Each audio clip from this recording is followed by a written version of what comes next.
Hey, what's up you guys? It's Dorothy and welcome back to my channel. In today's video, we're going to go into our next children's book, which is The Tale of Peter Rabbit. I only have 5 children's books left to read to you guys, so we're just going to go ahead and get into them and finish them off. Excuse me, that way we're completely done with them. So The Tale of Peter Rabbit. Once upon a time, there was 4 little rabbits, and their names were Flopsy, Mopsy, Cottontail, and Peter. They lived with their mother in the sandbank underneath the root of a very big fir tree. "Now, my dear," said old Miss Rabbit one morning, "you may go into the fields or down the lane, but don't go into Mr. McGregor's garden. Your father had an accident there. He was put in a pie by Mrs. McGregor. Now run along and don't get into mischief. I'm going out." Then old Miss Rabbit took a basket and her umbrella and went through the wood of the baker's. She bought a loaf of brown bread and 5 currant buns. Flopsy, Mopsy, and Cottontail, who were good little bunnies, went down the lane to gather blackberries. But Peter, who was very naughty, ran straight into Mr. McGregor's garden and squeezed under the gate. First he ate some lettuces and some French beans, and then he ate some radishes. And then, feeling rather sick, he went to look for some parsley, but round the end of the cucumber frame who should be but Mr. McGregor. Mr. McGregor was on his hands and knees planting out young cabbages, but he jumped up and ran after Peter, waving a rake and calling out, "Stop, thief!"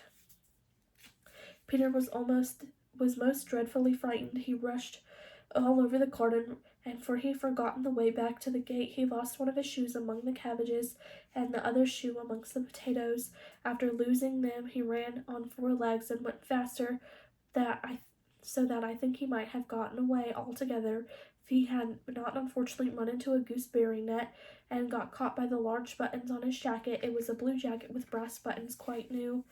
Peter gave himself up for lost and shed big tears, but his sobs overheard by some friendly sparrows who flew to him in great excitement and implored him to exert himself. Mr. McGregor came up with a sieve, which he intended to pop upon the top of Peter, but Peter wiggled out just in time, leaving his jacket behind him, and rushed into the tool shed and jumped into a can. It would have been a beautiful thing to hide in if it had not had so much water in it.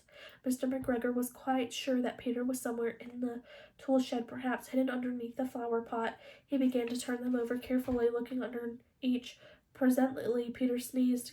"Kerchoo!" Mr. McGregor was after him in no time, and tried to put his foot upon Peter, who jumped out of a window, upsetting 3 plants. That the window was too small for Mr. McGregor, and he was tired of running after Peter. He went back to his work. Peter sat down to rest. He was out of breath and trembling with fright, and he had not the least idea which way to go. Also, he was very damp with sitting in that can. After a time he began to wander about, going lippity-lippity, not very fast, and looking all around. He found a door in the wall, but it was locked, and there was no room for a fat little rabbit to squeeze underneath. And an old mouse was running in and out over the stone step, carrying peas and beans to her family in the wood. Peter asked her the way to the gate, but she had such a large pea in her mouth that she could not answer. She only shook her head at him. Peter began to cry. Then he tried to find his way straight across the garden, but he became more and more puzzled. Presently he came to a pond where Mr. McGregor filled his water cans. A white cat was staring at some goldfish. She sat very still, but now and then the tip of her tail twitched as if it were alive. Peter thought it best to go away without speaking to her. He heard about cats from his cousin, little Benjamin Bunny.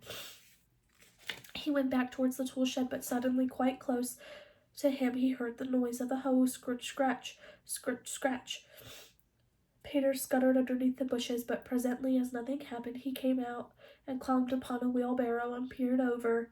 The first thing he saw was Mr. McGregor hoeing onions. His back was turned towards Peter, and beyond him was the gate. Peter got down very quietly off the wheelbarrow and started running as fast as he could go along a straight walk behind some black currant bushes. Mr. McGregor caught sight of him at the corner, but Peter did not care. He slipped underneath the gate and was safe at last in the wood outside the garden.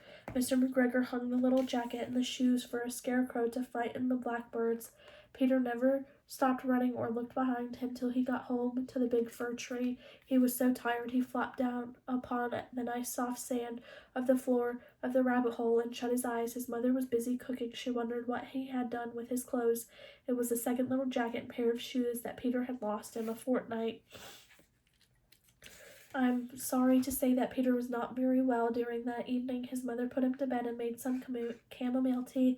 She gave him a dose of it to Peter, 1 tablespoon to be taken at bedtime, but Flopsy, Mopsy, and Cottontail had bread and milk and blackberries for supper. That is the end of this video. I will see you guys on the next one. Bye.